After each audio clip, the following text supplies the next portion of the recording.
அது வந்து எனக்கு எதிர்க்கு நிக்கிற மாதிரி. அப்புறமா கண்ணை திறக்கலான்னா திறக்க முடியல, கண்ணு மாறு மாதிரியா வந்தது. அவர் பார்த்த மாதிரி இது, ஆனா எனக்கு தெரியல யார் நிக்கிறாங்கன்னு தெரியல. ஆனா நிக்கிறாங்க, ஆள் மட்டும் தெரியல.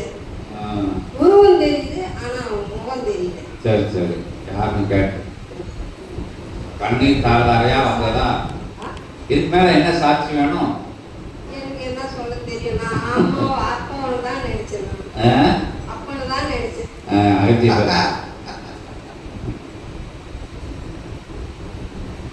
பல்லவ தேயத்தின் அற்புத சச்சங்க பெருவிழாவில் கலந்து ஏற்றமுறை நடைபெறுகின்ற அத்தகைய நிகழ்வுதனிலே கலந்திருந்து சிவசபையினுடைய சீடனாக வளம் வருகின்ற அவன் சொல் கேட்டு அற்புதமாய் சபை நாடி வந்து புனர்ஜென்ம கோமாதா பூஜையில் கலந்து ஏற்றமுறை உயர் குருவினுடைய உபதேச நிலை கேட்டு பயண நிலை தொடராது அற்புதமாய் அமர்ந்துயர் சச்சங்க பெருவிழாவில் கலந்த நிலை, தவ நிலைகளில் அமர்ந்த நிலை, கண்மூடிய நிலைதனில் உனக்கு காட்சி கொடுத்தவன் உயரமாக இருந்ததால் முகம் தெரியவில்லை, செல்ல வேண்டும் என்று நினைத்தாயே அத்தகைய அப்பன் தான் உன்னிடம் உன் அருகில் வந்து காட்சி அளித்தான் என்ற சத்தியம் வாழ்த்து.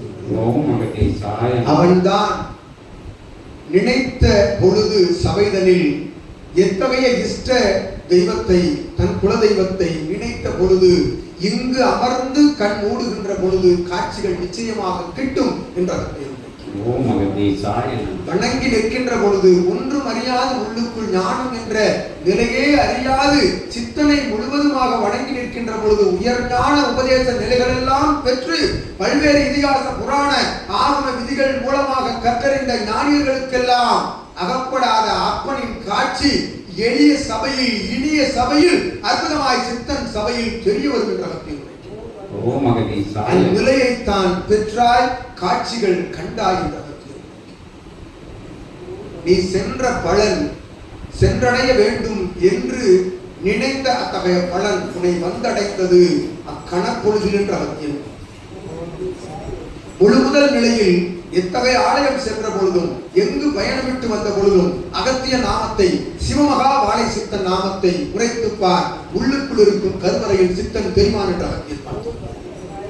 இந்நிலை நிச்சயமாக நடைபெற்றுக் கொண்டிருக்கின்றது, நடைபெறும், இனிவரும் காலங்களில் நிச்சயமாக மாறி நிற்கும் என்ற நல்ல ஆசைகள் வழங்கி அறிந்த காட்சி தெரிந்த காட்சிக்குள் அமர்ந்திருந்தவன் ஆறுமுகன் தான் என்ற நல்ல ஆசைகள் வழங்கி இங்க சொல்லி உட்கார போய் உங்களுக்கு முருகப்பெருமான் வந்து காட்சி கொடுத்தார். அங்க போனா கூட காட்சி கிடைச்சிருக்காது. இந்த இடத்துல இருந்ததுனால முருகப்பெருமானே நேரா பார்த்து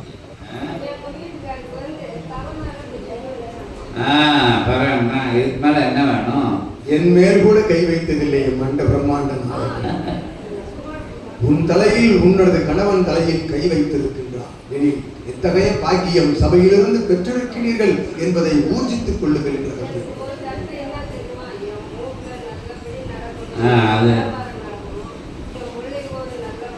அதை திருப்பி கேளுங்க. அடுத்து கேளுங்க. இப்ப வந்து காட்சி உங்களுக்கு அனுகிரகம் கொடுத்துருக்காங்க. என்ன சொன்னபடி கேட்டு இருந்து ஒரு ஆளுக்கு சொன்னபடி கேட்காம ஓடி இருப்பாங்க. உங்களுக்காக நான் முருகப்பெருமானை போய் சிமுண்டு சுண்ணாம்புட்டேன். ஏன்னா உங்களை இங்கே உட்கார வைக்கணும் அப்படிங்கிறதுக்காண்டி நான் அப்படி சொன்னேன். என்ன அதனால அவரே இங்கே வந்துட்டார். அவர் கோவிச்சுக்கிட மாட்டார் முருகப்பெருமான், எங்களோட விளையாடுவார். அவர் இங்கே யார் சிவபெருமானை சொன்னாலும் கோவிக்க மாட்டார், யார் சொன்னாலும் கோவிச்சுக்கிடவும் மாட்டாங்க. எல்லா தெய்வமும் இருக்கிற இடம் தான் இந்த இடம். இன்னொன்று எல்லா தெய்வமும் நீங்களான்னு சொல்ற இடம் இந்த இடம். ஓம் அகதி சாயது நாங்க தான் சொல்லி பிறகு நீங்களான்டுவோம். அகத்தியர்கள் வாங்க சிவபெருமான் இருக்காரு முருகப்பெருமான் இருக்காரு அப்படின்னு சொல்லி கூப்பிடுவோம். ஏமாத்தி உங்களுக்குள்ளதான் இருக்காரு அப்படின்னு சொல்லிடுவோம். கடைசியில் சொல்லுதாங்க, சித்தர்கள் சொல்லுதாங்க. அம்மன் சொல்ல சித்தர்கள் தேவர்கள்லாம் சொல்லுதாங்க. பிறகு உங்களை பார்த்து பிரபஞ்சம் கும்பிடும். வாங்க சித்த சபையில் சீடராக இருக்கீங்களா அப்படின்னு உங்களை சுற்றி உங்கள் ஊரில் ஒரு கூட்டம் வந்துடும். வினை போகையில் எல்லா விஷயங்களும் நல்லா நடக்கும். அதான் இங்கே எளிமையாக சொல்லிக்கிட்டு இருக்காங்க சபையில். ஓம் அகதி சாய நமக